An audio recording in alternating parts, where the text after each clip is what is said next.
Nous sommes à Bolvillers dans le Haut-Rhin et j'aimerais vous parler aujourd'hui du papyrus et de la méthode pour les bouturer et les multiplier.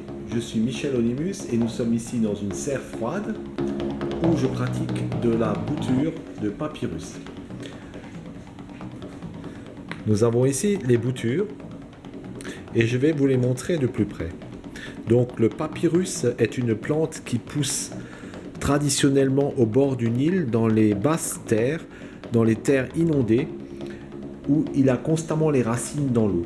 C'est là qu'il se multiplie et comme vous allez le voir, c'est une plante qui demande à avoir littéralement les pieds dans l'eau, donc les racines dans l'eau, pour pouvoir grandir, croître, se multiplier et monter en graines.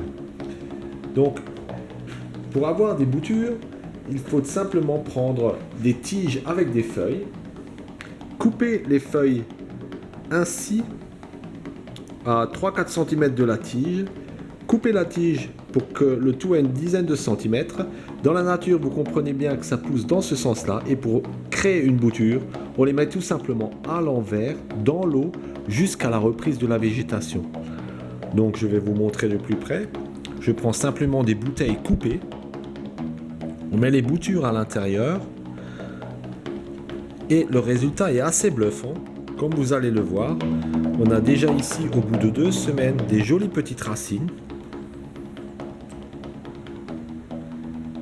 Même sur les boutures qui semblent mortes, fanées, il y a des racines qui commencent à pousser.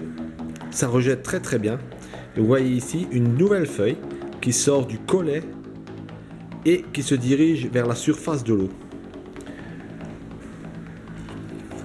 Par exemple ici, une magnifique bouture avec déjà une reprise de la végétation. Ensuite, pour conserver cette plante, il suffit de la mettre dans l'eau, enterrer les racines dans la terre, dans un pot, sans trou, parce qu'il faudra recouvrir la surface de la terre avec de l'eau. Et c'est comme ça que ça va pousser et que ce sera toujours une plante verte tant qu'il y aura de l'eau à l'intérieur. Cette plante a une force de vie exceptionnelle.